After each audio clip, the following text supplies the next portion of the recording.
Mm-mm. Honestly, I was thinking, I was like, oh my god, I'm finally gonna look good in the stream. Because I have my hair done and my face done. You can't even tell. Aw, I disagree. I think you look beautiful. And your hair still looks dead on the camera. Look, listeners, find us on social medias. Tell Danielle her hair looked dead. I did myself today. I didn't. I did myself today. Today. I didn't do what I did. Words? In love. I thought you were gonna put the in love with movies, in love, in love, Dani and Nic. in love with movies. Da da da. Hello, movie lovers, and welcome to In Love with Movies. I'm Dani. And I'm Nick. And this is In Love with Movies. It is, and what do we do here on this podcast, Danielle? Talking about movies and love. That's right. Yeah, but today's actually a special episode, Nick. Do you know why? Is it because they have to only look at the two of us and we have no guests? Yeah, they have to look at only us, hear only us. I don't know how many people actually look at us. That's true. It's a smaller number. Which is why I never usually do my makeup, but today I got my makeup did. And you can't tell. But you actually got your makeup did because you were going to see drag queens. It has nothing to do with the fact that we were recording. You can't even tell how much glitter I'm wearing. I'm so sorry. But anyways, it's also a special episode because this is our last episode of the 4th season, which means we've been married next month for 5 years. Where's the button? No, the button is... Thank you. Why they laugh at us? You've been married for 5 years. Ha ha ha! Good luck for the next 100. I know some people who are laughing at us for being married for 5 years, but that's right. We the day this episode will release. Oh I'm so sorry. I'm sorry. It's okay. I dropped my water bottle, friends. I'm gonna have to cut that out. Okay. So I was saying the day this episode actually releases will be our 9-year date-versary. It's on the day. Yeah. And then the following month when season 5 will start, it starts with our 5-year wedding anniversary. Yeah. I know. So today we decided we would talk to listeners and just kind of share a little bit of looking back, thinking about, oh boy, after 5 years of marriage, what do we think? What do we think about who we were? What are our lessons? Boy. And, I think even more if we talk about like who we've become, who we've changed, how we've changed as people, and how we've managed to change together, especially over the 9-year span. So Yeah.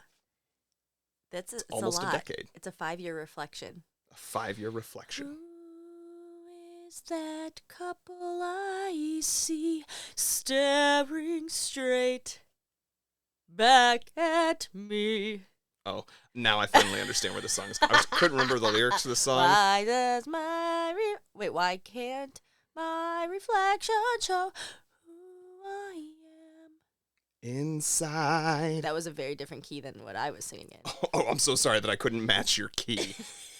Listen, we have different registers. Within our marriage, let's just get right into it. In our 5 years of marriage, we have taken singing lessons together. So we hypothetically should be able to match our keys. We did that in year 1 of this 5-year marriage. So Is that true? Yeah, because it would have been before pandemic. The before times. Of the 5 years, listeners, if you're listening to this 20 years from now, there was a time where we all stayed inside for 3.5 years, 2.5 years. Yeah.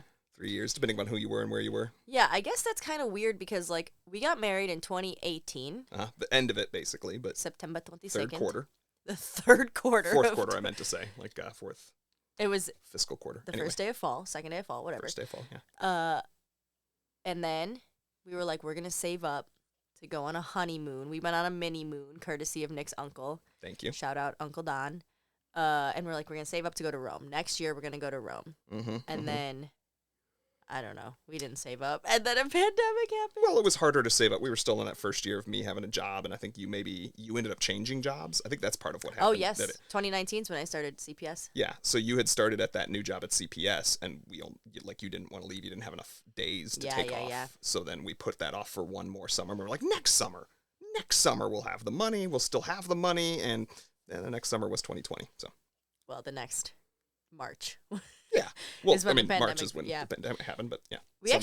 We went to LA in 2019, at the end of 2019, and for New Year's, and I remember us being like, this is our year. Like, literally. 2019 was not a good year. A lot of bad stuff happened. Like, things were rough. Yeah.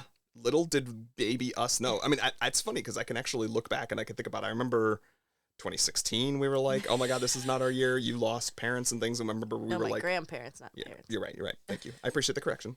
Family members. But so 2017, we had gone into it being like, this is going to be our year. And I feel like stuff happened or something occurred. There was also a horrible election. I mean, I wasn't going to get into that, but yeah, that was 2016. Yeah. So, it was a bad year. Yeah. Anyway. And then Nick was in his very stressful job, and you were studying for comps. So there was just like, we kept saying next year, it'll be our year. And 2020, both of us were like, for sure. Yeah, we were like, finally got this thing set. We're like adults now. We're, married. We have, monies. Not a lot, but like enough that we could save up and maybe go to Europe. I mean, it was the first, I think, for more than 6 months that both of us had an income. Yeah. Mostly my fault. Listeners, if you don't know, I have been the sugar mama to Nick's sugar baby for 8 3/4 years. You just made it. Just recently. You're finally my sugar daddy. I mean, it's time for you to get a promotion. It's usually about this time after I'll just make more money I finally get ahead of you, then you get some new job that makes more money than me. So. I'm going to purposely try not to get a promotion so that you can take care of me. Be a kept woman finally. You'll finally take care of me. You've never done that in our marriage. Yeah, I've never taken care of you.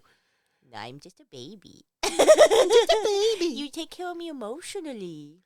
Yeah, speaking of that, though, I do think both of us have grown emotionally. I was probably much more angry.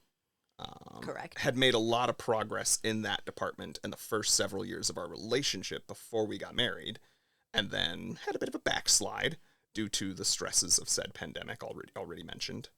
But I think you've made a lot of, obviously, emotional progress. And I mean, like, don't get me wrong. You should. Like, I feel like you should grow in 9 years. But I think there are a lot of people, and sometimes I know we do have some younger listeners or some people who are at earlier stages of their lives, and we've railed against this a lot on this podcast. But a lot of people believe that, like, oh, you find your person, and then, like, that's the person you're going to be with, so you stay the person you are when you met each other. And that's not been our experience. Not at all. Yeah, I think we've definitely grown together. I think personally, I have grown a lot. You've grown less angry. I've grown more sure of myself and more able to express my needs. I think I always kept things on the inside, and that comes from childhood trauma and people pleasing. But we won't get into that. And yeah, I think especially early on in our relationship, I was like, I can't tell Nick what I'm really thinking. Oh, he gonna break up with me. Yes. And now I know you're not going to break up with me. Are you finally convinced? Because years into our marriage even, you were still like, I mean, I'm not convinced yet. I mean, there's still like a tiny little baby bit of doubt, but the more I look out there, first of all, you're getting old. And second of all, damn, I'm still the best thing out there. For that you. You are. Not in general, but for you. Well, and I think that's probably you have grown maybe the most in that department, in your sort of comfort in our security, which, I don't know, to some degree, I guess it's true for me too, but I do think that's, for my money, because we often ask our guests, like, what's the secret sauce for, making a relationship work? And we always get often get some version of communication. Correct. Which is still true. But I also believe that a foundation of commitment, like a ability to feel trusting and confident that the person's not going to leave me. Because I think most of the times where we have stressed out and really panicked, even though if you were to ask me, like, do I think Danielle would ever leave me? Like, from basically day one, I would have said no. And in fact, I think early in our relationship, I probably made jokes about like, nah, she would never leave me, and so it's on me if I were to ever decide to leave her, which is, you know, like a good thing in the sense of like security, quote unquote, from my perspective, but also kind of, it like gives you you have the responsibility to decide whether or not this is actually going to work out. Like it's on you to make that decision because, as you said, you don't even share your feelings or did not share your feelings as much 9 years ago. Mm-hmm.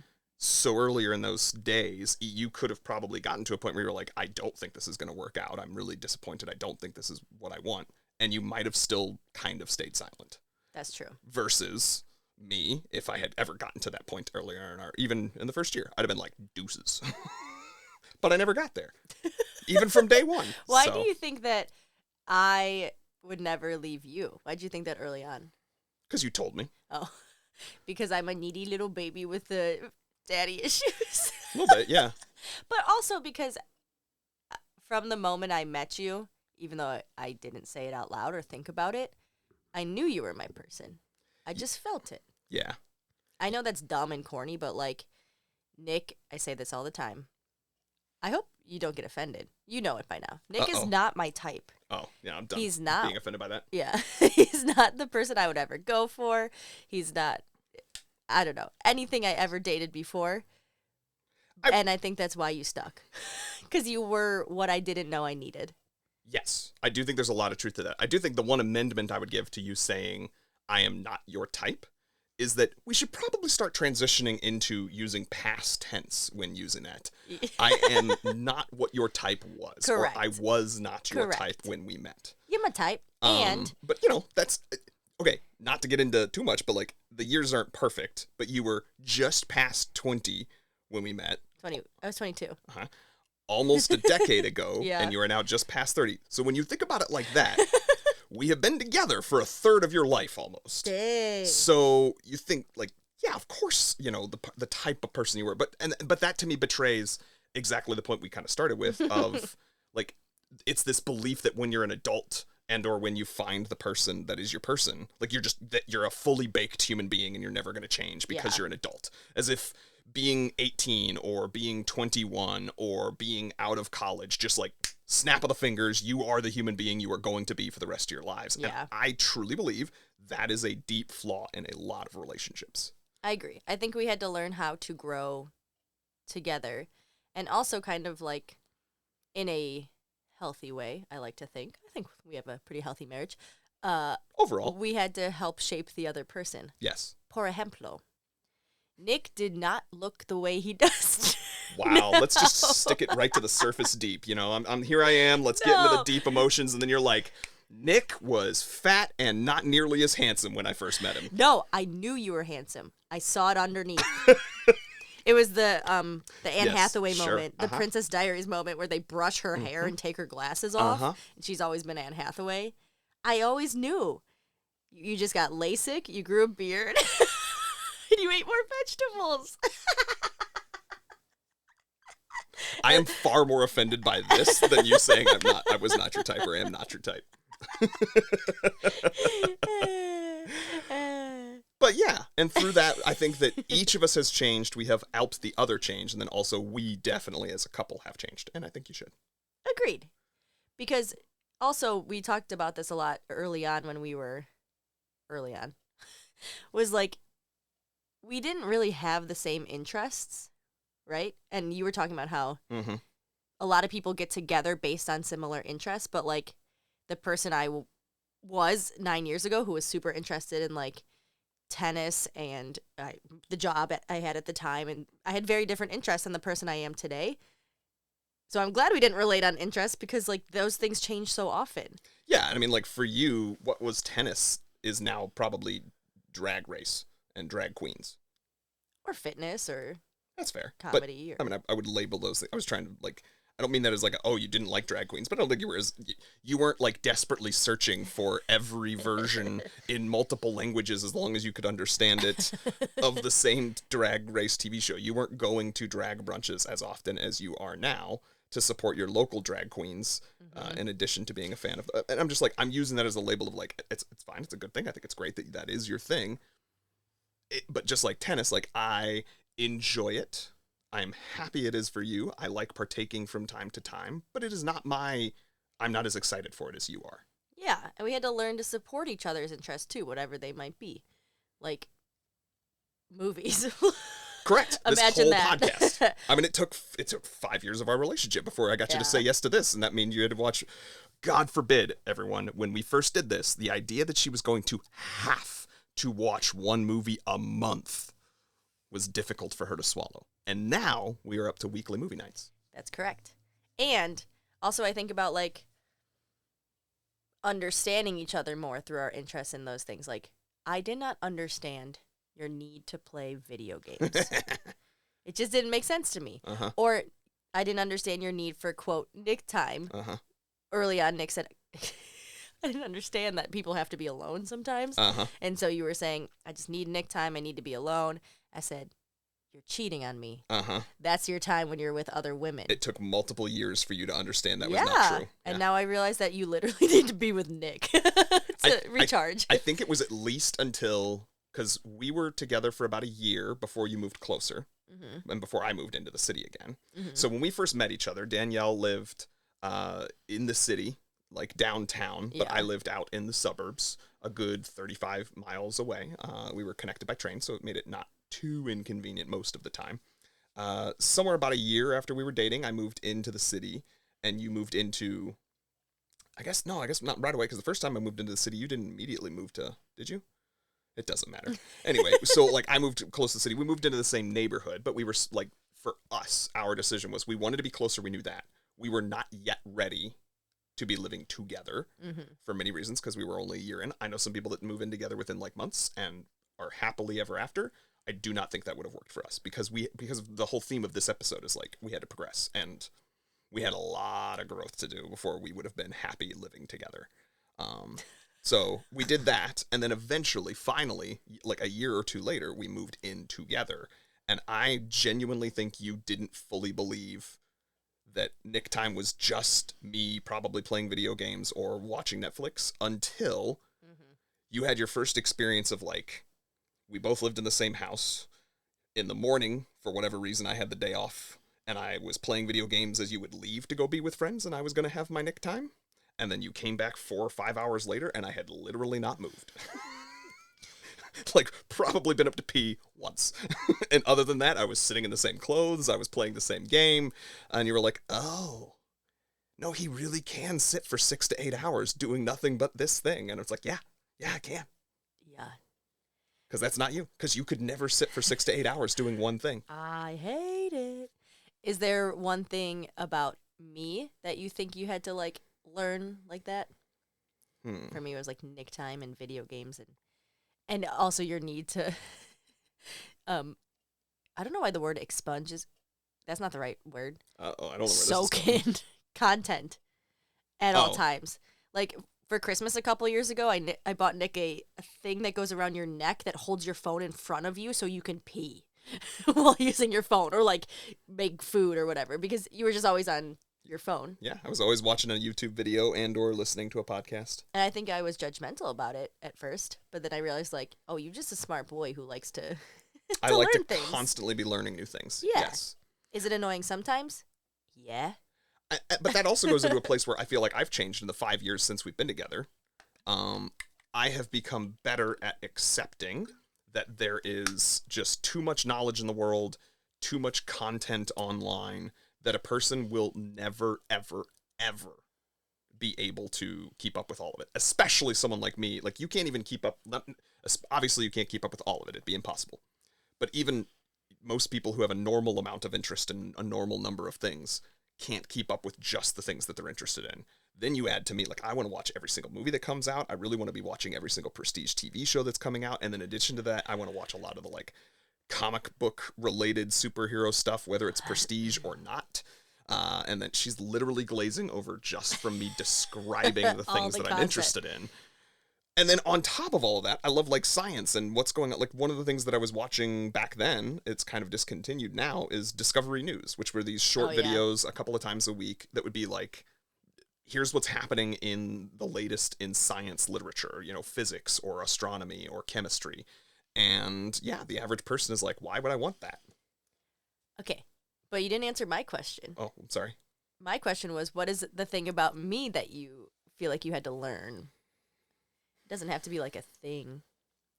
Yeah, no, you asked other questions that took me down other paths that those were easier to answer. Your brain moves too fast.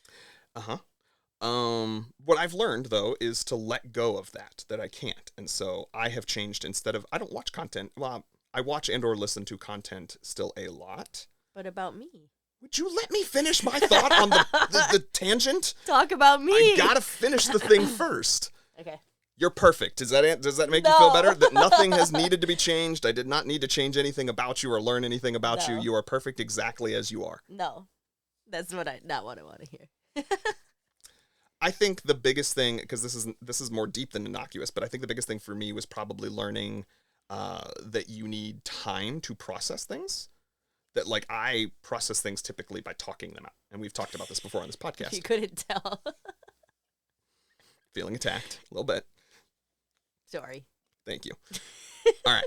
The other thing is, I think navigating mother-in-laws for both of us. I mean, and I feel like that's stereotypical, so we don't need to go into it too much. But, you know, just we both had very different upbringings and different relationships to our mothers, partially because of gender, partially because of life experiences, yada, yada, yada. And so for me, of course, when you make it to adulthood and you're like, this is the way, as long as you have a remotely healthy relationship with your parent, I think you're kind of like, this is the way people are supposed to relate to their parents. And then you go and you have to see, in a way you've never seen before, another human being relate to their parent in a different way. And you're like, hold on, this doesn't make sense. Why are you doing this? And your first instinct is to basically say, you're wrong. Yeah, that's very true. I think that we've both grown up. Obviously, we were young, and now we're not as young anymore. Not young. No. I'm closer to 40 than I am 30, so. I mean, Miley Cyrus just released a song that is very much relatable. We used to be young.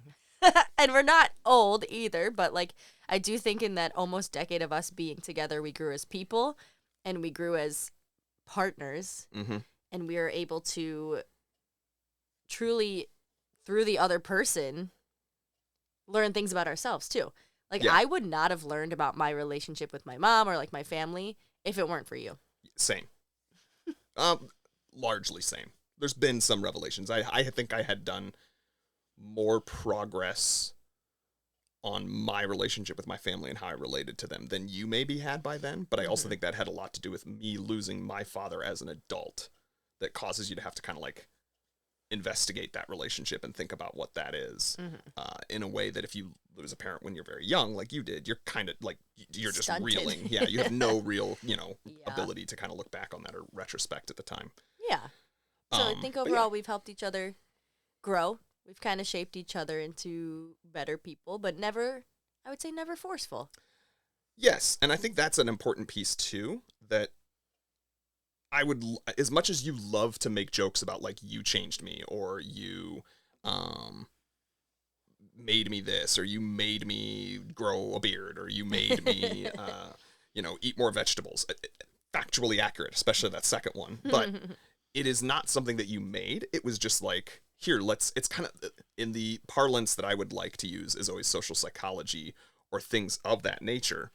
And we would use the term nudge. It's like just making it easier for you to make this choice kind of thing. And I think the other thing that comes with that, and it goes back to the first thing I said of like feeling that secure commitment, the safety to continually share more and more of the sadder, darker, more serious, more introspective parts of ourselves with each other. Stuff that we probably in the last 5 years have shared on this podcast with strangers, but when we first met each other would not have shared with each other. Yeah. And I think that's been a huge piece for me personally, because I largely feel like I have spent most of my life having to, and now that I look back, fit into some mold, or whether I knew I was doing it or, consciously or not, I was trying to hide parts of myself that I had, decided that society or individuals did not like. That includes, the fact that we're sitting in a room just surrounded by comic book nerd stuff it was like that small thing is something I had to hide, or the fact that I had emotions other than anger, very much sort of, going to the toxic masculinity thing, or silly, stupid things that I've done in terms of, just the ways that I relate to you or to other people. And through every turn on the smallest to the largest scale where I have shared something with you that was scary to share, you have stayed with me. And that's slowly been, therefore I now have learned, like, oh, even though it's scary to share this thing, I feel more and more comfortable to share it with other people because I have shared it with you and not been immediately spurned. And that's that. If there's anybody out there who's listening that is still somewhere early in a relationship or is single even, that is like the best advice I could give. And it's so hard. It's so hard. But be as much of yourself as you can possibly share, because the person who doesn't make you feel good about sharing that is not your person. Yeah. Hands down. I would say for me, it's similar, but like through seeing how much you unconditionally loved me, not past tense, hopefully still do. I was able to love myself more and be able to figure out who I am more and be able to embrace my weirdness. And like, I didn't start comedy until Nick kind of encouraged me to. Yeah, you like expressed that it was something you were curious about or interested in or had always thought about, or and I was like, why not? And you kind of were like, well, because who does that? And I was like, anyone who wants to. Yeah. Or like you said, sometimes I have dark thoughts too that I just was like, no, shush, no, little brain, it's okay, don't go there. And you've almost, I would say, encouraged me to explore that more, and through that I've been able to grow more. Not perfect, where I'm not ever where I need to be, but like Nick is home and Nick is safe, and so that's where I can expose all of me, the good, the bad, the ugly. Yeah.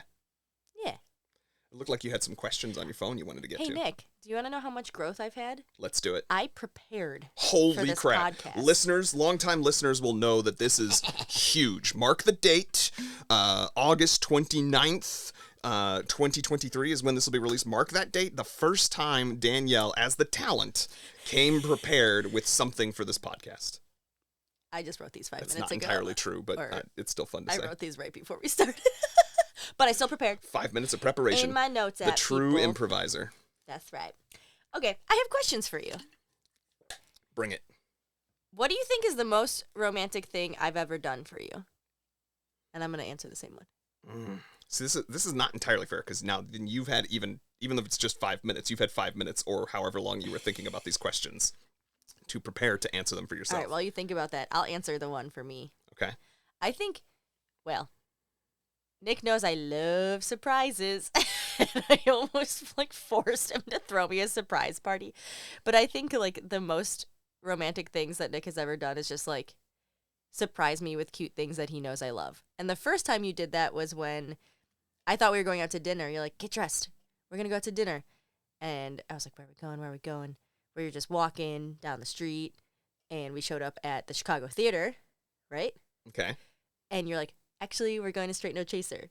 And it was a cute little Christmas surprise. And that was the first time we saw them, was when you surprised me with that concert. And you knew I'd been asking about it and talking about it. And I was like, I love Straight No Chaser. And then you secretly got me tickets and then secretly had me show up. And Man, other things that have apparently changed in the last 9 years, I am way lazier when it comes to...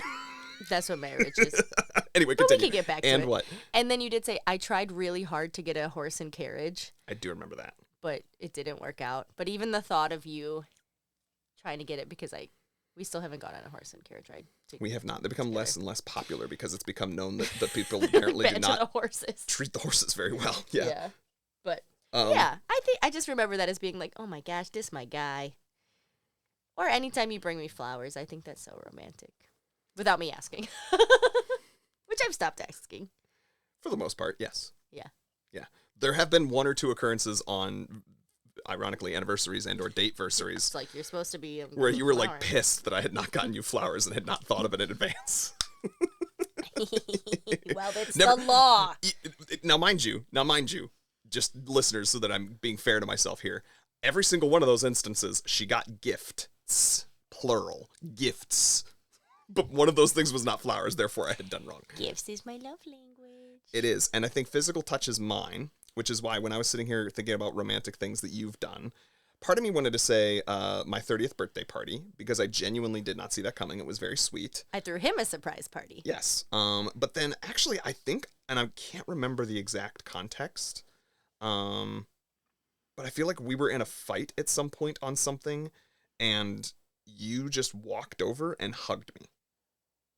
And that, like, calmed so much of what was going on, the emotional turmoil in me, and it completely reset whatever the fight was that we were having, and I'm getting, like, choked up, obviously, thinking about this. And then maybe the next thing would be, and it just occurred to me because it's kind of in the same vein as you hugging me, I remember, without going into too much detail, right before I went into therapy in February of 2020, I had like kind of a nervous breakdown at our kitchen table, and before you then helped me find a therapist that moment, you also that just like literally you were like, I was a ball of nothing, and you were like, what can I do? And I was like, nothing, and was totally wrought and bawling and angry and all of the things, and you just sat down and hugged me then too, and that wasn't anything you had done wrong. It was just, there was no fight involved. But yeah, both of those were probably some of the most romantic things, and I think it took you a long time to realize like that was what I sometimes need. Just like a little baby boy, like just needs a hug. That's okay. I like hugging you. I don't like hugging anyone else. Anyway, there are some things that, this is a thought I've never shared. Uh-oh. Like sometimes I think I'll be in a situation and I'm like, Nick would be like the best husband ever if he brought me this or did this or opened the door or did this. And every single time I think that, you do it. That can't be true. No, it really is. And so that's why still, after all these years, I'm like, check, confirmed. He still is the one that I want. He's still the nice guy that I married. It helps to be a nice guy every once in a while. Yeah. Okay, what do you think is our favorite like trip we ever took for you? Ooh. That is tough. I liked the first trip to LA, California, although I really liked a lot of what we did the second time out there. This is going to say more about my personality than yours. I know what you're about to say. Go for it. Wisconsin Dells. Oh no, actually, I really did enjoy Wisconsin Dells also. No, wherever it was, I think we went in Michigan or somewhere. Maybe it was Wisconsin. The like cabin that's like a transport crate. Ugh. Tiny cabin. Yeah. And I knew you'd say ugh.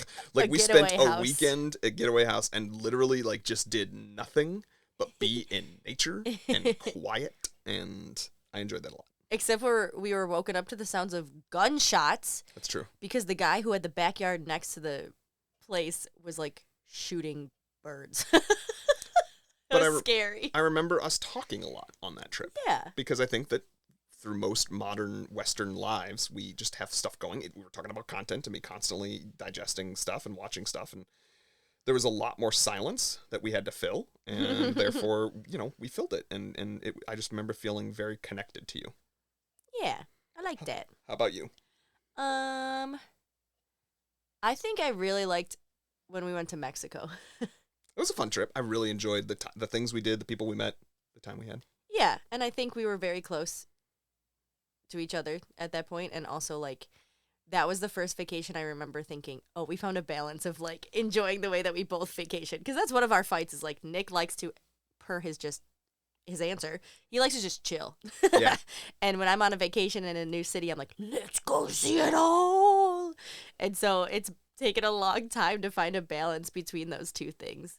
I would also say some of our earlier trips, and I know Lizzie doesn't really listen, but our friend Lizzie, hey Liz, when she lived in Peru, we went and saw her in Peru, and that was one of my worst times in terms of my behavior with regards to traveling. But earlier on, and this is another huge change that's happened with us, I think we have gotten a lot better at traveling together. Mm-hmm. We used to, A, you always want to like have everything planned out in advance. I don't. Mm-hmm. B, ironically, you would think that means that I would handle unexpected things better. No, especially if we have planned something and then that thing does not go the way that it was supposed to in the plan. Yeah. It is like red alert for me. It is I had terrible times. And Peru was one of them. But Mexico, the reason I'm bringing all of this up to bring it back to Cancun, Mexico, there were things that happened on that trip that were very bad, very unexpected. And I actually think, even though they stressed me out, they didn't stress me out as much. And we navigated them together in a way that was able to resolve it, deal with any anxieties that I was having, and move on, as opposed to letting it like kind of ruin that day, if not ruin the whole trip. I agree. That's why I liked it. Yeah, I deal with that. And to be honest, it was the first time we had gone on vacation since lockdown. I was gonna say also, and we pandemic. were vaccinated, and like we felt Vaxcation, so baby. free. Yeah. It was like enjoying life over again. Yeah. As if it's over. This is a vague one. Okay. Maybe it could be in marriage. I don't know. I was gonna say this earlier. I think it's hard to talk about our marriage because there really were like 2.5 of the 50% of our marriage was in COVID. Yep. So it's like hard to just enjoy being newlyweds. But anyways, I just wrote down like, what is your favorite memory of us? Oh, that's an easy one, actually. Yeah? Yeah, and I'm sure we've probably told this story on the podcast before, so apologies, listeners, longtime listeners, if you're getting this again. No, it was the very first time we were listening to the yes. Ed Sheeran album X, Multiply, right? That's Yeah. whatever the title of that album is. It's got a song, Tenerife Sea. It ended up being the one that we danced to at our wedding. But I can remember within the first few months of us dating, that album being out, I think it was the first time I ever took you home to Ohio.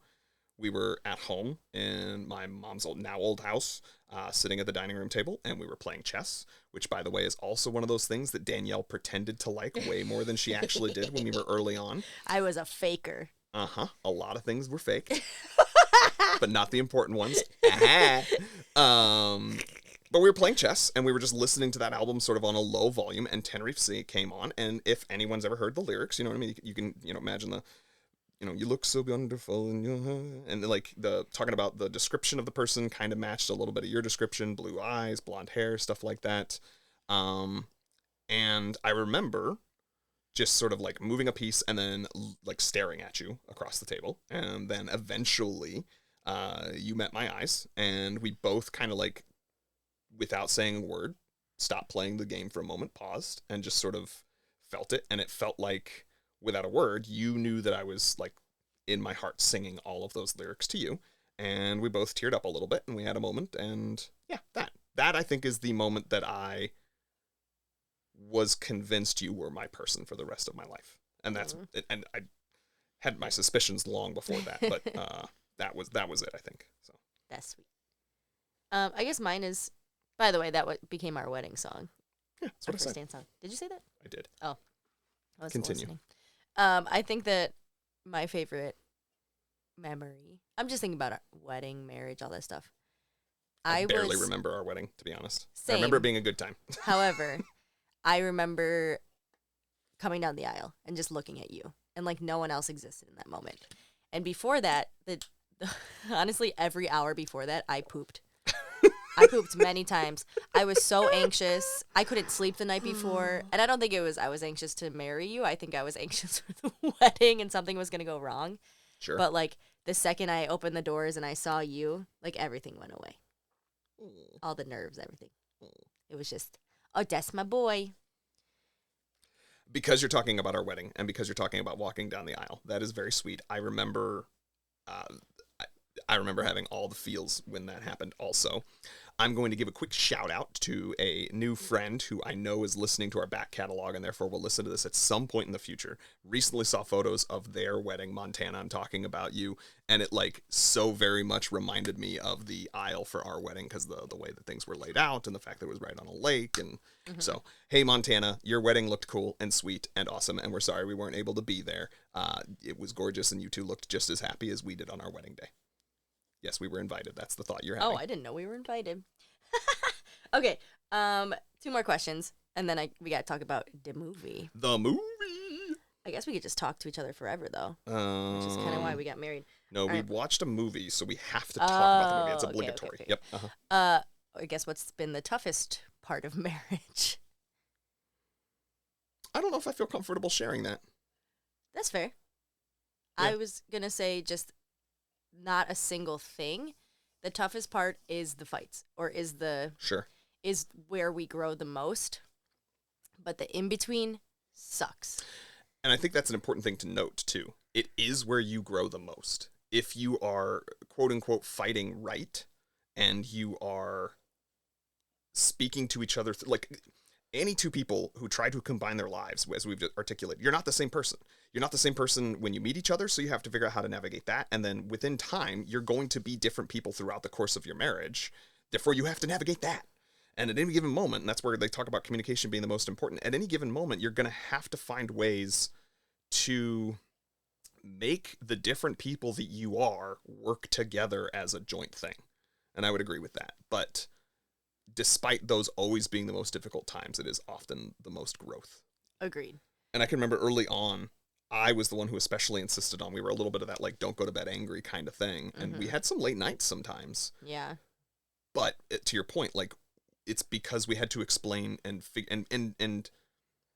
at least for me, both of us, I think, were very early on struggling to even find the words to express our own emotions. So if you are feeling this, listener, ever in your relationship, know that you're not alone.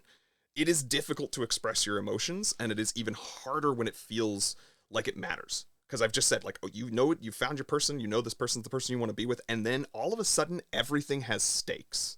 So now it feels that much more scary and threatening to share your true thoughts and feelings and emotions. But it's worth it. Exactly. Because one of two things will happen. I promise you, one of two things will happen.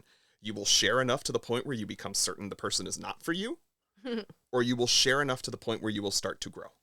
Yeah. And if you're lucky, that second part happens, and it happens faster, and then you just keep doing more of it. So yes. Hopefully I'm not cutting out. It feels like I'm cutting out, but no, you're good. Okay. Next. Yeah, same answer. Same? Yeah. Okay. And finally, what are you looking forward to in our next 100 years of marriage? Like far down the line? Just anything in general. What are you looking forward to? I am looking forward to, I think, two things, and it's funny because they may be the antithesis of each other. Okay.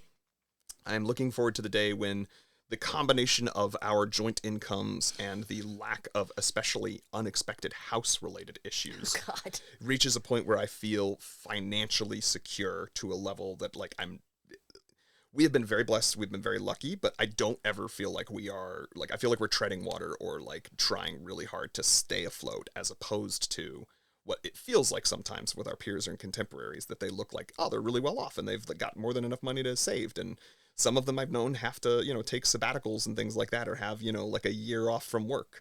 I don't know what the hell we would do if either one of us, like, lost a year from work. Yeah. So the antithesis of that, the other thing that I'm looking forward to, is eventually the day when we have kids. I really look forward to raising children with you, because I think that because of a lot of what we've talked about, it has to do with, I think, processing continued stuff. And one of my latest kicks is really thinking about generational trauma. And for those of you who don't believe in that, just for what it's worth, you're wrong.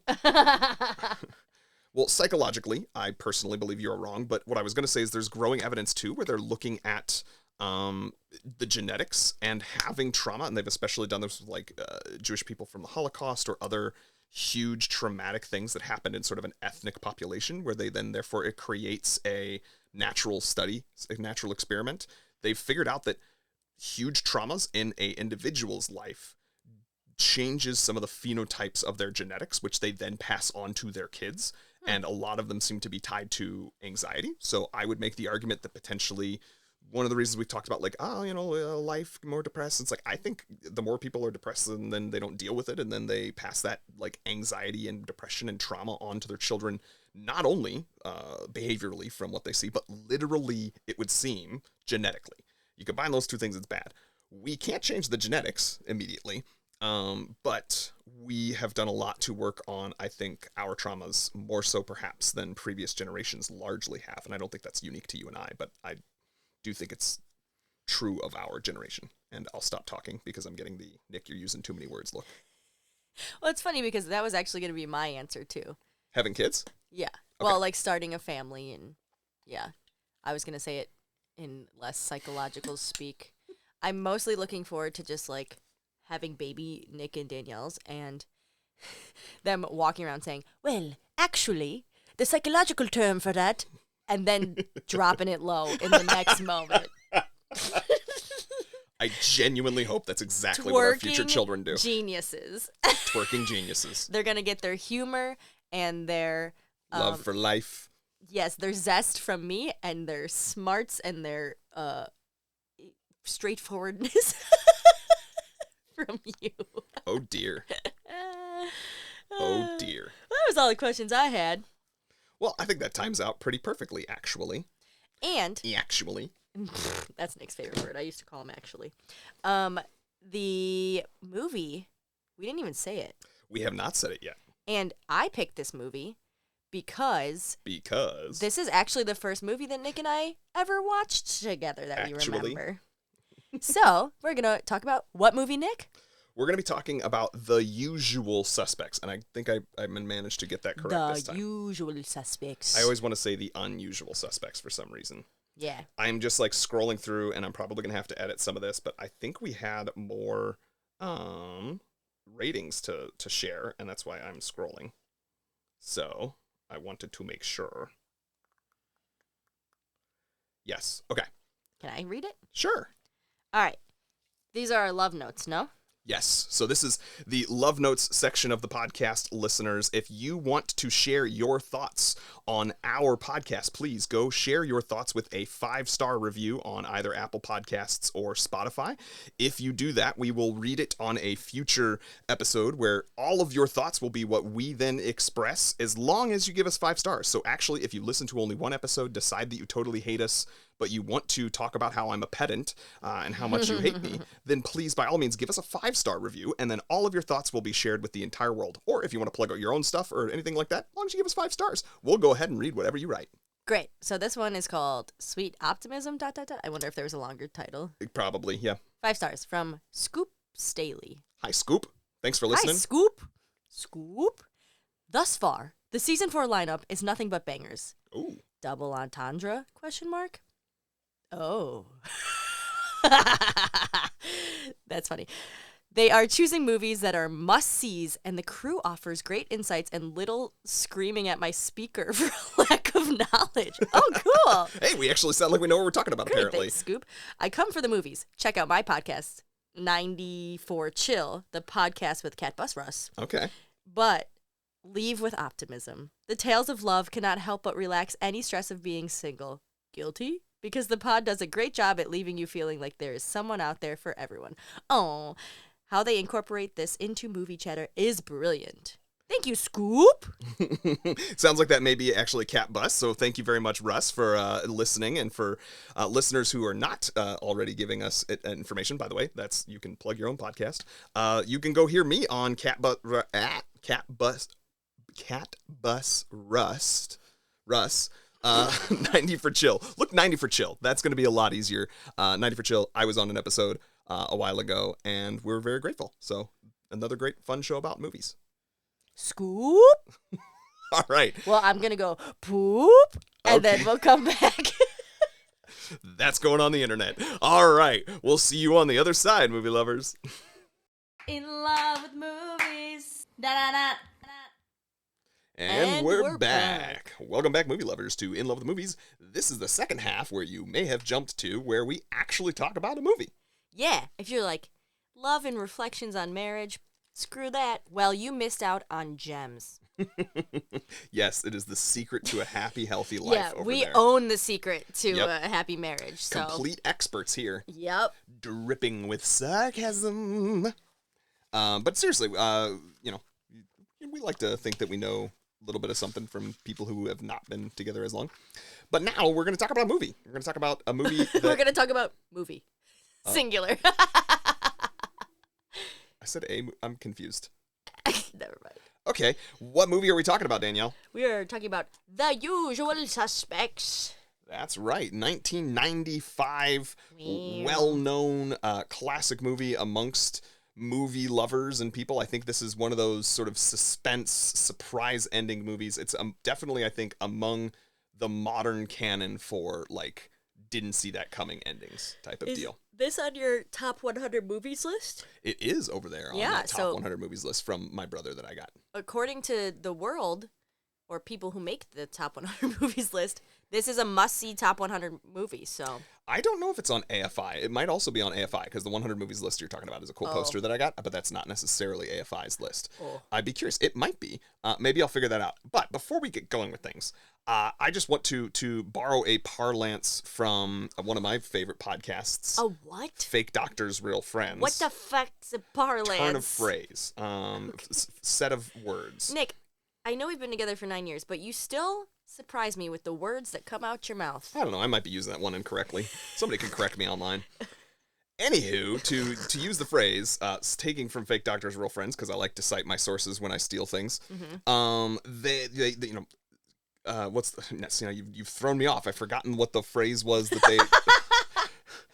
Now I remember. Scandal noted. Okay, scandal noted right off the bat for some of the people involved in this particular movie. For those of you who don't know, we will mention some names. That there are definitely some scandals involved in. I'm not necessarily going to get into them because, you know, legal and all that jazz and wanting to believe an innocent before proven guilty. But, you know, sometimes when there's a whole history of a lot of people that said that you did some terrible things or are a pretty terrible person, there's that going on. So there's more than just the people in front of the camera, also some people behind the camera, etc. and so forth. Go ahead and Google some of the names I'm about to list in our opening credits and see what comes up with the word scandal.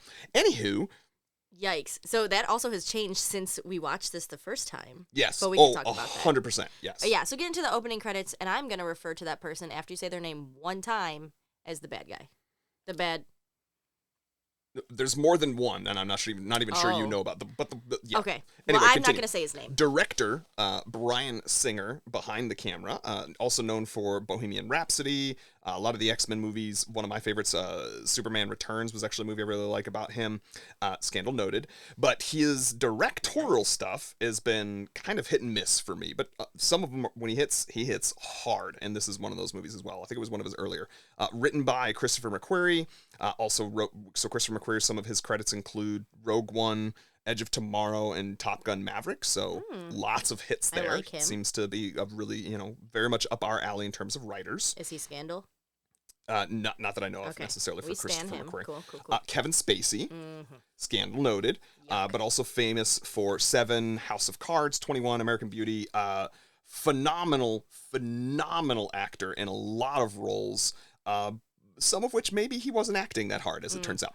Anyway, so then we've also got Gabriel Byrne, who plays the kind of main person in this, Keaton, or one of the main people, I should say. They were kind of, I think, this is one of those movies that's like a lot of sort of that guy types of people, and many of that guys have gone on to bigger fame, but the 90s, they were kind of right in the middle there. So Gabriel Byrne's been in End of Days, Hereditary, some other things. Chaz Palminteri, who's known for being in Modern Family. He's the one who you realize, like, oh, that's Jay's friend. That's Jay's friend, Shorty. Yeah, Shorty. So that's Chaz. He also... then we've got Stephen Baldwin. Stephen Baldwin, he's one of the lesser-known Baldwins besides Alec the Brothers. But is he Fred Flintstone? Yes, I was going to say he played Flintstone in a sequel. Or I think he was Barney. He was Barney in a sequel. Yeah. He also, I know him from being in Biodome, one of the many sort of stupid Pauly Shore comedies from the late 90s. I liked that a lot back in my day. Benicio del Toro. People who listen to us probably know him from Last Jedi. Kevin Pollak, Mrs. Maisel. We're huge fans of Mrs. Maisel. Yeah, he plays Moisey. Moish. I think it's pronounced Moish. Moishy. Giancarlo Esposito. He's Darksaber. Right? Moff Gideon, yes. Moff Gideon. Darksaber. Also Breaking Bad, for those of you who've watched that. He is the very, very scary villain in that. Dan Hedaya, and I apologize, I may not be pronouncing all of these correct. He's the dad from Clueless. We've covered Clueless before, so the dad from Clueless, that's Dan Hedaya. And then Pete Pastelwyk, and I know I'm mispronouncing. Yes, Pesselwaite. I think you're right. It's a T, not a K. I can't even read my own handwriting. But that's Kobayashi. He plays the sort of eponymous lawyer in the movie that we're talking about. But I know from The Town and Romeo and Juliet and Lost World and some other things. So he's I think a really good character actor. Another one of those everymans. All right, I'm done with my stuff. That is the opening credits. Let's get into your love story with this movie. And I will say, I watched this at some point before the story Danielle's about to tell. my first watching was not at all necessarily particularly outstanding for me. So it's more my love story is Danielle's love story. Yeah, I said this before the break, but all y'all who don't like love didn't hear it. This was actually the first movie I remember watching with Nick because we went on a lot of dates early on. Like, we would just go out and eat food a lot. Sure. Nick lived in Palatine at the time, and I lived in Chicago. And I remember coming out to Palatine in your tiny little studio apartment, and this being the first movie that we just watched together. And I had told him my my favorite genre of movie, which is woman power. We've talked about this, but like She's the Man, Clueless, Legally Blonde. Legally Blonde. How could you forget Legally Blonde? My brain is not working. Miss Congeniality, all that stuff. But Nick was like, I think you're going to like this. I really think you're going to like this, and I want you to trust me. And because I was falling head over heels for this guy, I was like, okay, I'll trust him. I've always heard The Usual Suspects. This is never a movie I would have chosen, nor was chosen for me. And so I tried it.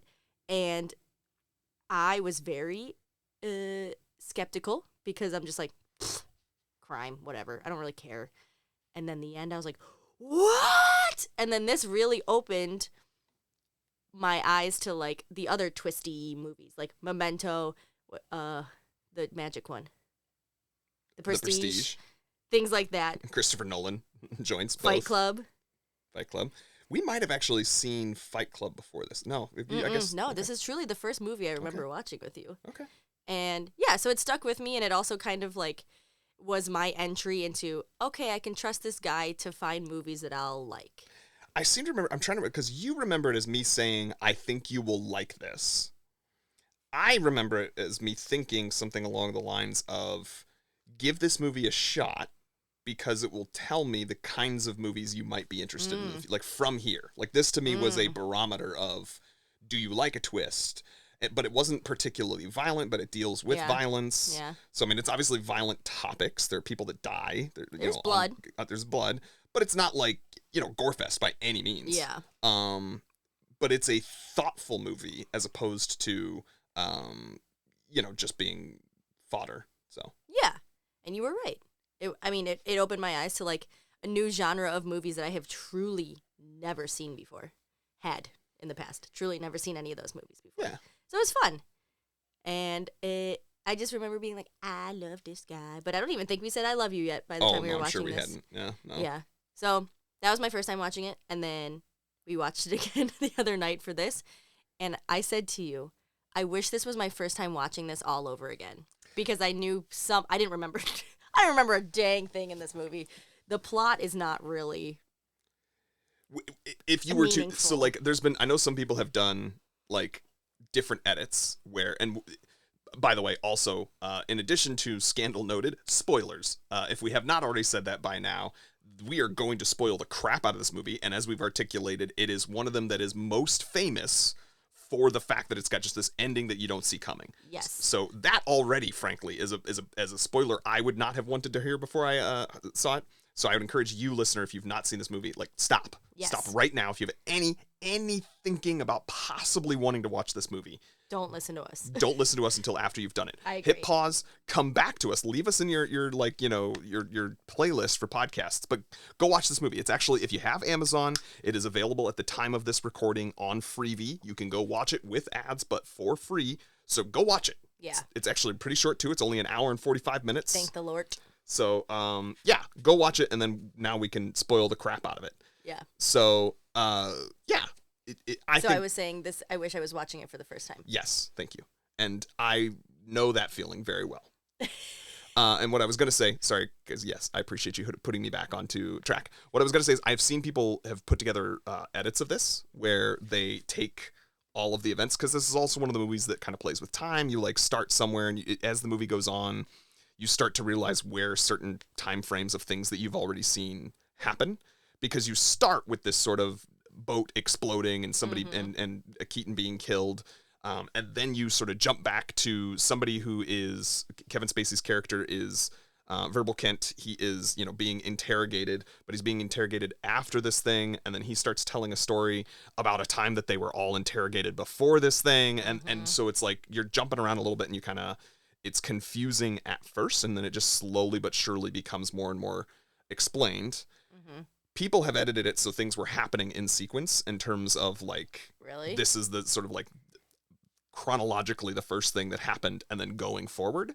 And it is boring because, as you said, the plot is actually not that cool or inventive until you realize the mastermind behind it all. Dang. Which also gets into, I would argue this is one of those movies that most clearly articulates an unreliable narrator for the entire film in the modern movie lexicon. And to that end, I feel like you have to ask yourself how much of what you watched on screen was true at all.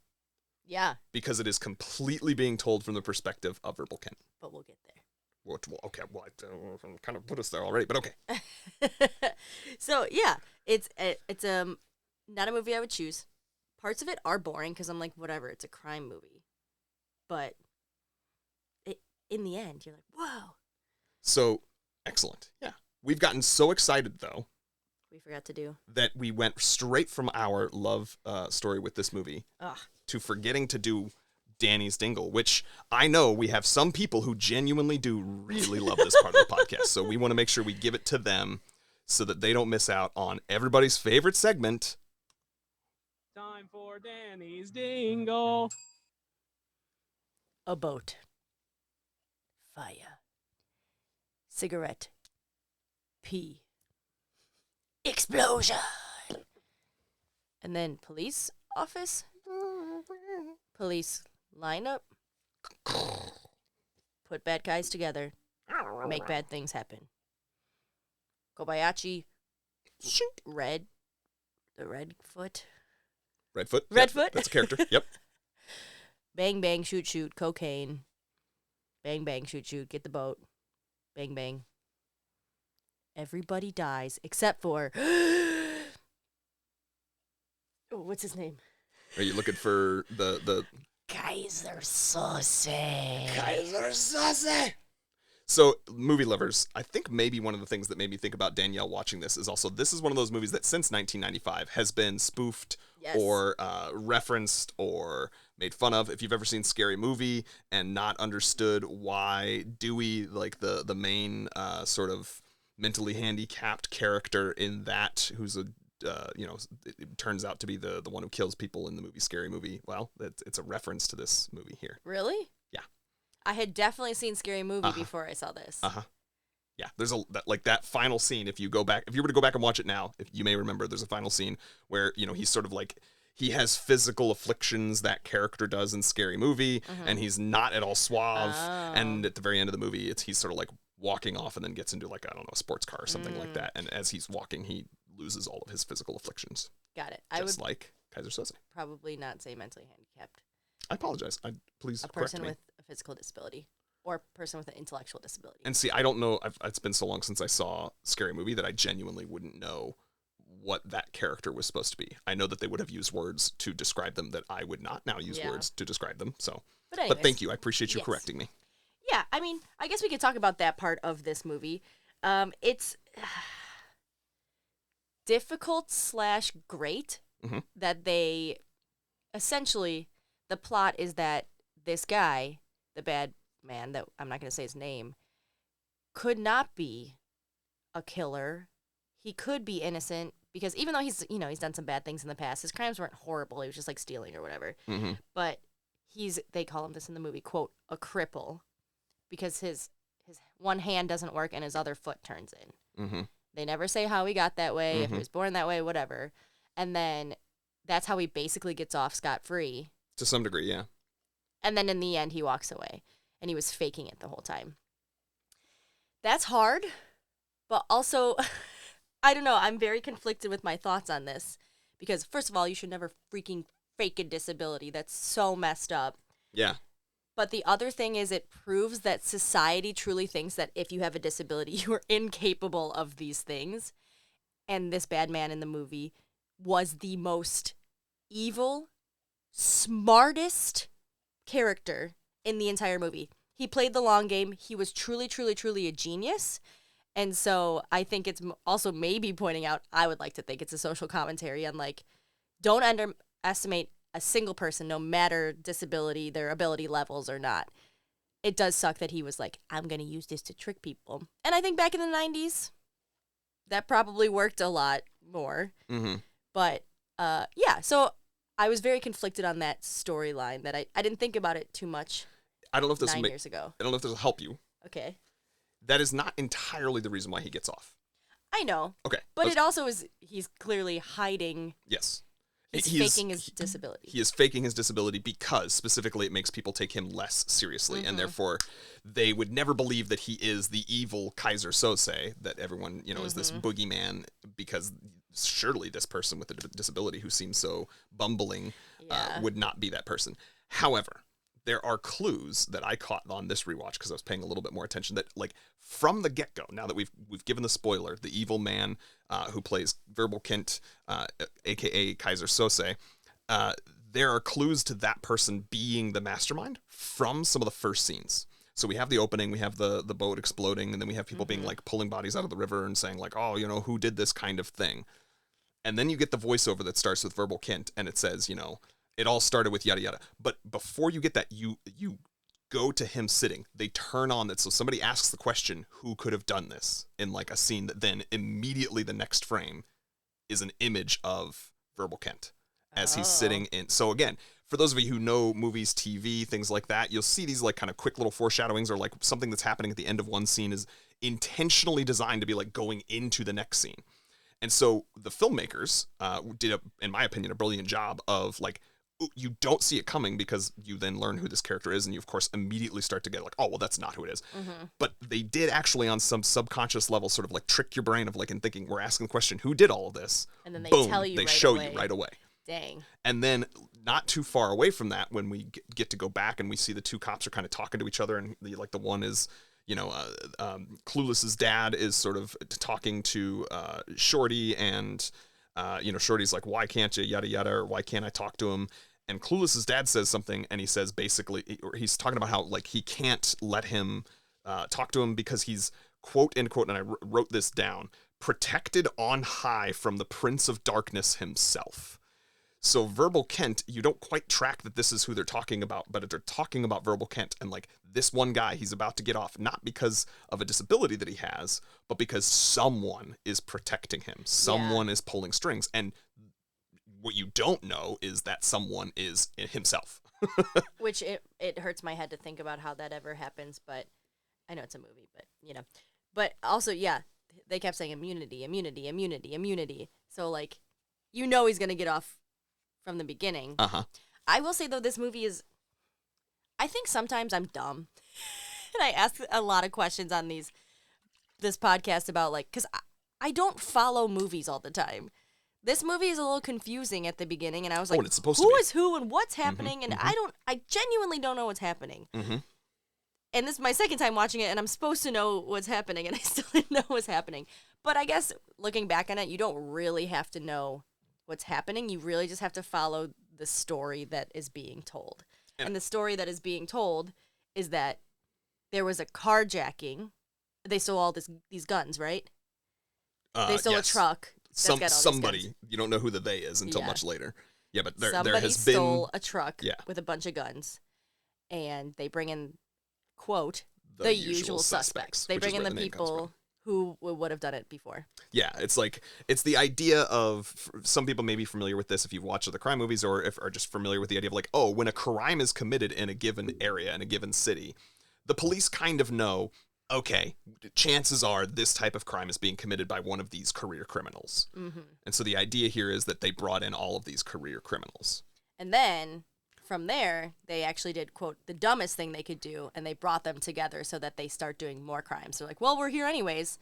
What else is out there? Just one more job, one more job, one more job. And what you don't know until the very end is that it is in fact Verbal Kint, a.k.a. Kaiser Sose, who pulled their strings to ensure that those people were in fact put into the cell together, knowing that this would be the likely outcome. And because you find out he's one of the people in there, also sort of, being the one who fed it. Because while we don't get all of that scene of them talking about and planning the next job that they do together, from it, Verbal Kint is the one with the plan, the man with the plan, the man with the plan. He's the one who's got the plan that means it has to be all of them. Has to bring all of them to work on the job. Otherwise, the job won't go the way that they want it to go. And he plays dumb. Mm-hmm. And he's like, who's this? What's that? I don't know. What's happening? He genuinely, but in his mind is like, oh, I am pushing the narrative forward of getting these guys to do the job. Mm-hmm. And it is hard because they have the worst criminal of them all. Mm-hmm. Keaton. What's his name? Keaton. First name. I don't know. I genuinely Michael don't know. Keaton. Definitely not a claimed actor, Michael Keaton. Anyway. Keaton, who's supposed to be literally like the devil. He's supposed to be horrible, that he's killed all these people, all these women. He's done very, very bad things. But you don't see any of that. You just see he's in love with someone who happens to be a lawyer. Uh-huh. And he's changed, and he doesn't want to do the jobs. But he still keeps getting pinned because he's done bad things in the past. So now here's my question to you. Mm-hmm. Do you think real world, quote unquote, Keaton was in fact a changed man and really was in love with and wanting to leave crime? Or was that just the version of Keaton that Verbal Kent, a.k.a. Kaiser Sose, was putting forward? You're hurting my head. That's hard to think about layers. Right? So, like, what I mean, listeners, is if you've watched this and you think about it, the whole movie, everything we see in terms of the interactions of these criminals with each other is the retelling from Verbal Kent, who seems, obviously, to be normal, but once you get to the end of the movie, you realize, oh, shit, he could be lying about literally everything. So the fact that there's all these police officers, like that one guy, Shorty from Modern Family, he's like, I know Keaton. He's a real terrible person. He's a horrible, there's no way he's nice to people. He didn't treat you this way. If he treated you that way, he was lying and he was totally a terrible, yada, yada, yada. For all we know, every interaction that Verbal Kent had with Keaton was, in fact, indicative of that guy being terrible and indicative of him playing the lawyer. All we know is that what the police know to be true, aka they're like, that lawyer existed. That lawyer's the person who got them out of jail that first time. We know that the police would know that lawyer was attached to, you know, whoever the sort of the extradition person who ends up being the real reason that they go on the boat to assassinate that guy. We know that she was tied to that. But you don't know, for all we know, it was just he paid her a lot. Keaton paid her a lot, and she was, you know, a dirty lawyer or something like that. Damn, right? I just made your head explode. Yeah, I don't know, because I watched this movie the second time as the story was unfolding. Because, like I said, I didn't remember a single thing about the plot, honestly, because it's not that important. Right, like you're sort of, and this is, I feel like that's so beautiful. What's so awesome about this movie is you're struggling so hard to follow what's happening early on, and as it's slowly unveiling things to the point where you then finally get to the end. And if it's been years since you've watched this movie, you don't remember anything except the end. Yeah. Like, the details are just muddy to you because they were all this seemingly innocuous and unimportant stuff to get to that twist. But when you look back at the movie again through the lens of the twist, you start to notice all of these inconsistencies and these additional questions, which is why I love this movie. Yeah. So, as I was saying, I was watching it through the lens of the way he was telling it again. And then at the end, I go, did any of that actually happen? So what if none of it happened? Correct. What if he literally just killed the 27 people himself? I don't know. Could be. I don't know. So maybe he never even hung out with Keaton. I mean, it could be that they never hung out outside of the jail cell. Correct. But that's Yeah. what I'm saying is, like, literally the only thing the police know is that these guys were brought in, this lawyer got them out, and then they found those guys dead at various places, and they found Verbal Kent alive at the scene. Yeah. That's all they know. That is the only thing. Everything else, every single element else could be a complete fabrication. Now, here's I'm going to help you think even more and break your brain a little bit more. So now that you've thought about, oh, it must all be BS, he gets picked up by the lawyer Kobayashi. I know. But you know that the name Kobayashi came from the bottom of the coffee mug. So then is it that there is that lawyer and he just made up the name so you can't find the, you know, the guy that's actually helping him out? Or was there no lawyer and he just sort of was envisioning that person because it's his right-hand person? Or was everything else actually true? The only thing that was changed was the names? Or you don't know. Yeah. Which is one of the reasons this movie is actually good to rewatch. Agreed. I don't want to watch it again. But We'll get to that. I also was thinking, like, usually on this podcast, I'm like, let's walk scene by scene. Nothing matters. The scenes don't matter. I think the bigger question is, like, what the heck happened and how did we get here? And again, the movie is really boring until, like, the last, I would say 90 seconds. Because you're just like, oh, it was him the whole time. Sure, that's like a twist in itself. But the twist part is that he leaves, he gets his gold watch, which he had on when he was murdering Keaton. And Oh, I missed that. yeah. Good touch. Good catch. And his gold lighter. Mm-hmm. But then you realize every single thing he's been telling you was in front of his face the whole time on the police board. That's the twist. The twist is not that he's the killer. The twist is that I don't understand it. Like, and again, how much of it was being made up and how much it was not, because he's also something that has nothing to do with the story about crime. He keeps wanting to go back to him talking about, in Skokie, Illinois, did I ever tell you about the time that I was part of a barbershop quartet in Skokie, Illinois? And you realize that there's a brand quartet from Skokie, Illinois that is the corkboard. Skokie, Illinois. Yeah, Skokie, Illinois. Yeah. And again, like, so then how much is made up and how much is real? I would argue it's not even the, like, you're putting it together, because as someone who's seen this movie multiple times, I still, for some reason, was not grabbing the fact that the gold watch was from the beginning. You see the killer use that gold watch, or you see the killer use that gold, because you're not quite there yet. It's like that moment that things are starting to be put together, and he's like, it's flashing back and forth.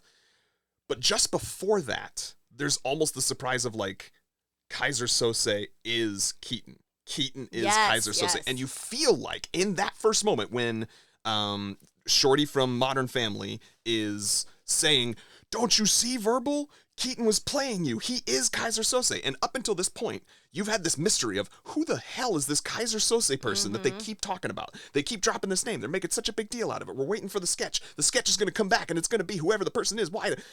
And they managed to, like you said, it's kind of like almost boring, except for the fact that you're like, just for whatever reason, just like curious. They give you just enough to be like, well, what is the mystery here? I want to stick around until I figure out the answer to this question.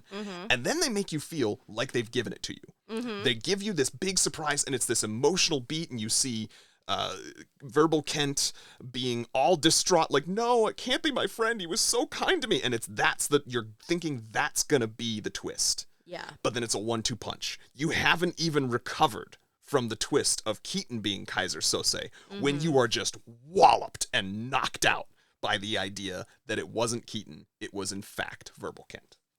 Who, his long game was dependent on Keaton the whole time. Correct. I think he was like, who's the worst guy in the city who's known for awful things? It's Keaton.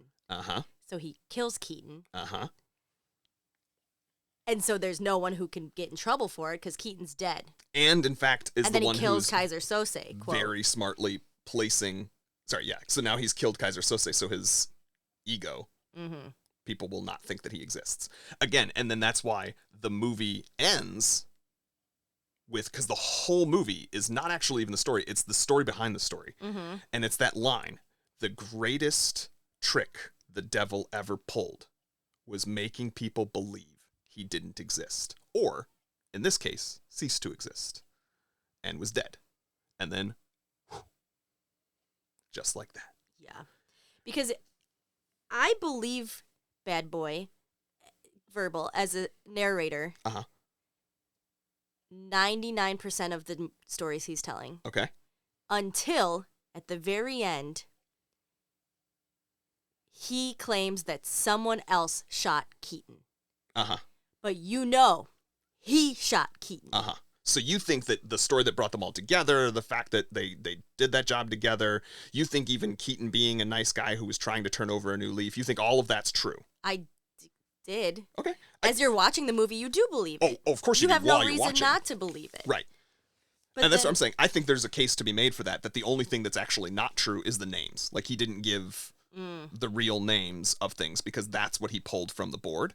But I think that whoever, Redfoot was not that person's real name because he pulled that name from the board. But they did go out to California, and there was, in fact, a fence that existed in California who gave them another job, who this, that, and the other. I think you're probably right in the sense that I think that is, in fact, true. And here's the reason why. Because otherwise... The cops. Well, No, otherwise, why would he want to bring those 5 people together? There's a line earlier on where it says, all of you have been brought together. Kobayashi, the first meeting, he says, I've brought you in because you unknowingly robbed from Kaiser Sose. Yeah. You unknowingly robbed from Kaiser Sose. You unknowingly robbed from Kaiser Sose. I do think that might be true.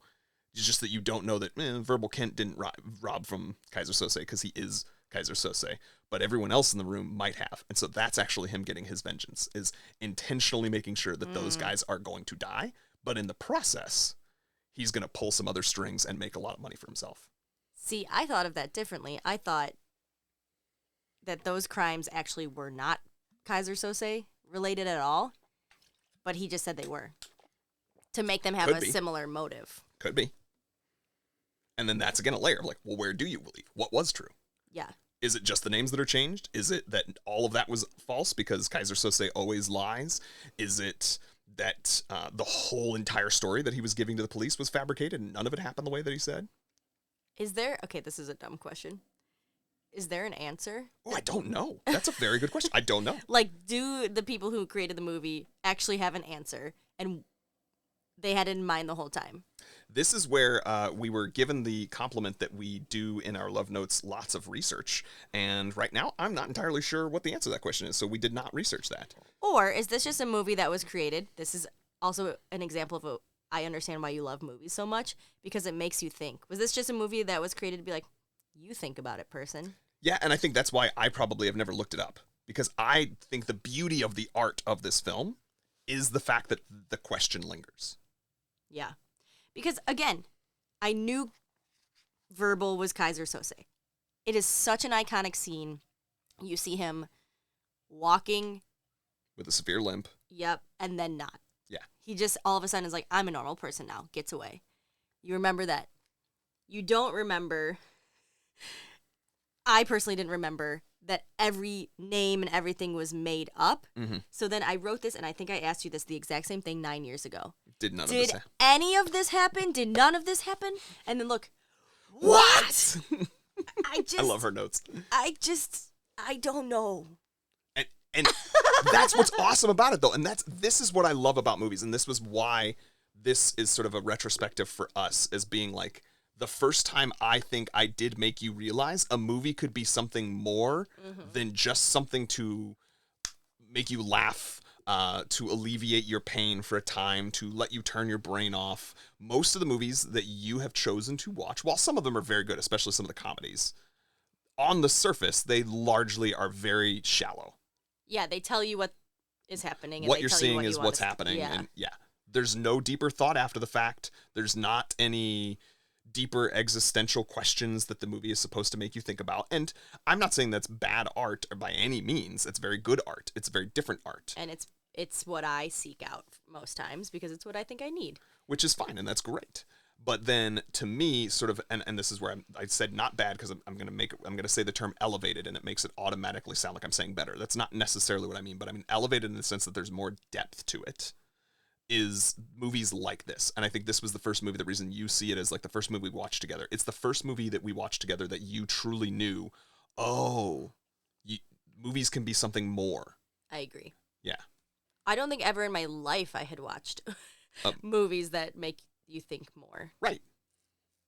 So this was like my first time, not just with you, but in Life. eye-opening to know that they are more. And it gave me a window into your soul more of like, I understand why you like movies. But I do want to be fair and say, I can't watch this shit all the time. This is too much. Like we watched this last weekend and my brain is still itching. I can't keep putting myself through this. So let me watch She's the Man, where she gets to play on the men's soccer team. 6 times. The end, you know? And Channing Tatum sticks a tampon up his nose. Like, that's important to me, too. Well, and I think the other reason that this movie is what sticks out to me, and it goes to, we've talked a lot about on this podcast, no matter what the movie is, I almost always want to talk about it afterwards. Because to me, that is the fun of a movie, is getting to know another human being by how they experienced a movie, by what they thought about a movie, by what they noticed in a movie. You notice things that I didn't notice, and I've seen it more times than you. I clearly thought about things in a way that you had not thought about because I made your brain explode while we were still on mic and on camera. That is, to me, the beauty of movies. And that's why I usually love movies like this more than others, because there's more to talk about. So even movies that are not great. Like I love going to go talk on superhero cinephiles, for example, and I especially love to pick sort of panned movies that are not necessarily good because there's more to talk about like, but what was the kernel here that could have been good, or what were they trying for, as opposed to just, yeah, this movie was great, it's the best thing ever, it's so much fun. Like, that's fair. yeah. I wish they made more movies like this in the sense that, like, I feel like I've kind of watched them all that I'm willing to watch. And I personally argue that that is because, and this is, I'm going to get political, apologies everyone, but the last several years, the only movies that get made are more surface level. They are huge, big budget movies, and they're no longer about art. They are about the making of a buck. And I get that that's always going to be the case to some degree.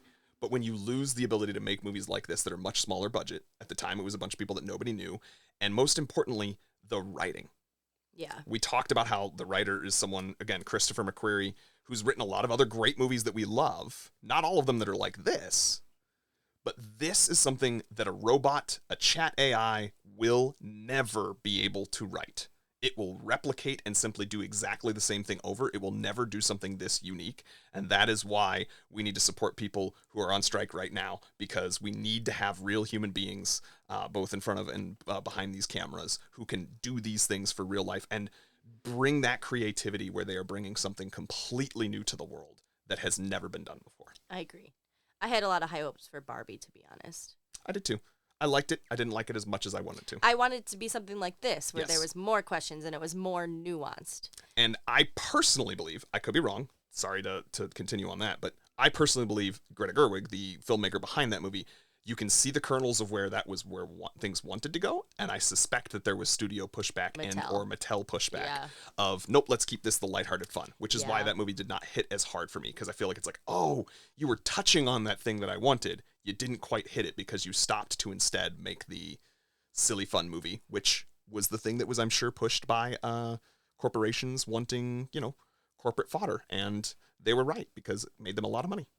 Yeah, I was going to say, as capitalism progresses and they take over the world, like Bob Iger is taking over the world and all these bad people. I don't know if he's bad, but, Anyways, people are pushing shit out, and it's literally shit. It's that phrase of content. It becomes just content.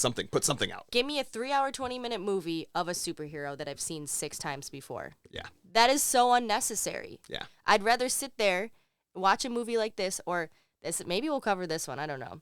I remember watching Memento and being like, I'd love to watch my Memento. God! Give me something like that. I'd love that. We need more of that. We need more original ideas. And wow, this has become like a preaching podcast, but like, these are the movies that I get why you love movies. Yes. Sometimes I watch other movies, I'm like, please do not make me watch Doctor Strange 3. And I know there's going to be another one, but yeah, it's not as an enjoyable experience as something that really does make you think and really helps you open your mind or break your brain, I guess. Yeah. But comedies have a place too. Agreed. Marvel movies, come on. Just stop. Sorry. Hot take. We've seen enough. I mean, I would argue that that's because they've started doing things too formulaic, in my opinion, and they're not willing to take risks and they're not willing to do things that, Anyway. Yeah. So shall we get to our, do you have any closing thoughts on this movie? Again, I'm shocked at myself by not going scene by scene because the scenes are irrelevant. I did make a note that Stephen Baldwin's pretty hot. I never saw him, like, hot before, but in this movie I was like, oh, he pretty hot. Okay. I'm just gonna let that pass. Anyway, no, I think I said most of them, but like, so I really love the movie that like it's slowly, gradually, it makes you feel intentionally totally lost. Yes. Like the fact that it cuts from different times quickly, the fact that you don't know who you're referring to all the time, it's intentionally making you feel totally lost because the whole movie is about clarity slowly coming, and then at the last second to make you realize even that clarity that you've gained isn't real. Yeah. And then it just ends. Much like life. Anyway. And then it just ends. But I do think his acting, I wanted to say the evil man's acting, which if you go see some of his other stuff, again, probably not as much acting. But I think one of the things that's interesting about acting sometimes is when you have to play like layers to it. So in the moment when he's being attacked, or not attacked. He's being told like Keaton is the person, and he sort of breaks down and he's crying. He's like, "Why me then? Why would he pick me?" You know now that that person knows exactly what's going on and is. And I think the acting in that moment is pretty stellar because it's like you can almost, it's like an actor playing an actor, but a convincing actor because the police has to believe him. But once you now know the secret, you watch that scene and you're like, oh, there's just this touch of like Spacey played it intentionally not straight. Like there's just a little bit of an edge where you can tell he's pretending. Yeah. And I think that's difficult to do. And I just was very impressed by that. Oh, one last thing. Tickled by the fact that Verbal Kent describes Kaiser Sose, or at least depicts him when they show him in the video, as like this long, luscious like Fabio hair. And the character Verbal Kent, who is actually Kaiser Sose, is bald and middling and has no luscious flowing hair. So. Yeah. I didn't like the one scene where they like raped the woman. I don't think that was necessary. Oh, it was entirely unnecessary. Yeah, and then the shot the children. That could have been taken out. But otherwise, shall we get to our hearts? Yeah. And renewing the vows? Let's do it. You want to go first?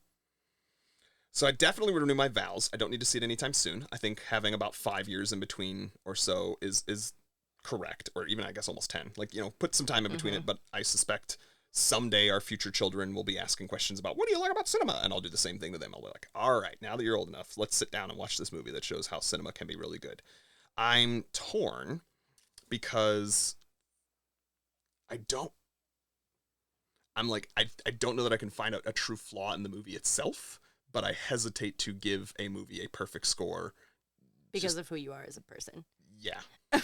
Well, not only that, but like also because of some of the people that were involved. But I'm trying to separate the art from the movie. And I guess we've watched a lot of movies that feel much more dated than this did. I'll tell you what, because the stuff you just mentioned, the rape is really not necessary. I get that it's supposed to like be evil, but like truly him murdering his whole family would be evil enough. They didn't need to also have his wife. Like, it's literally just this throwaway line for absolutely no reason. Yeah. So I'm going to give it a 4.75 because there's elements that are not necessary that are in there. Cool. I'll give it a 4 out of 5. Okay. Because, first of all, there's 1.5 women actresses actresses in general in this movie. Fair, yep. And I just don't like when there's not women, but I guess it was a story made for men. Whatever. I agree that that's not a good enough excuse. Yeah. And there were some scenes that I just didn't like. It's, that's just not for me, some of that stuff. Would I renew my vows? I really am done with this movie, I think. Okay. Because I was so disappointed going into it already knowing the twist. I can see that. And I think now that we've talked about it, I don't think the first time we talked about it as much, that's why I didn't remember the twist, like the triple twist at the end. I think I'll remember it now, so... It's just not as fun because it's just a boring crime movie where men are shooting each other, so... I would argue it is a different experience because there's things that you notice each time that's a little bit differently, much as I'm talking about now, which is part of the reason I enjoy it, but I also get your point of, like, the real trick of this movie is the end. Yeah. And, yeah. Otherwise, it's an hour, 45 minutes of a crime story. And that's not my jam. That's fair. All right. Well, then that is it. We are going to get going. Thank you, movie lovers, for joining us. Thank you for being with us this 4 years that we've been going. And at least for right now, we have every intent to keep going. So we'll see you for our 5-year anniversary, where we, I think, have lined up already a movie that we have teased many, many times. But I have not seen. And so I don't want to spoil too much, and please forgive me. I'm going to do it anyway. What? No, come back season 5 for she's not a letting movie me, that she's not letting me. I'm not gonna like. With that, you can find me on. I love you, Nick. We do plugs first. Oh shoot! I wasn't forgetting yet. We do plugs first. I just want to tell you I love you in the moment. I love you too. Oh, you too. Okay. Anyway, you can find our podcast on Threads, Instagram, Blue Sky. I can't even keep track. There's too many social medias at this point, but if it exists, I think we're on it if it's popular right now. Hive, at And the letter N, Love with Movies, all spelled out, at N Love with Movies. You can find me on many of those social platforms at Nic Loves Movies. That's NICLUV Love, Nic Loves Movies, where I like talking about all these things and love keeping the conversation going about this and other things. So go find us, follow us on social media. Anything you need to plug, Danielle? Yeah, you can follow me on my socials, which are all at DannyMiami4, I think. But also, I was thinking, if you guys wanted to throw us a anniversary gift or two. Oh, I do. I didn't realize we were You don't have panhandling to. at the end of this. Okay. I only am is because we had a fire and we lost a lot of things. So you know, we lost our garage, folks. A car inside of it, everything in the all garage. of my It's been a stressful month. We lost all of my Christmas decorations. So my Venmo is at DannyMiami92. If you want to throw a gal some coins, it will go towards putting things back in our garage because we lost everything. Danny Miami 92. Yep. On Venmo. Okay. All right. I love you, Nick. And with that, I love you, Danny. And we love you, movie lovers. Thanks for being with us for 4 years. Bye-bye. Bye.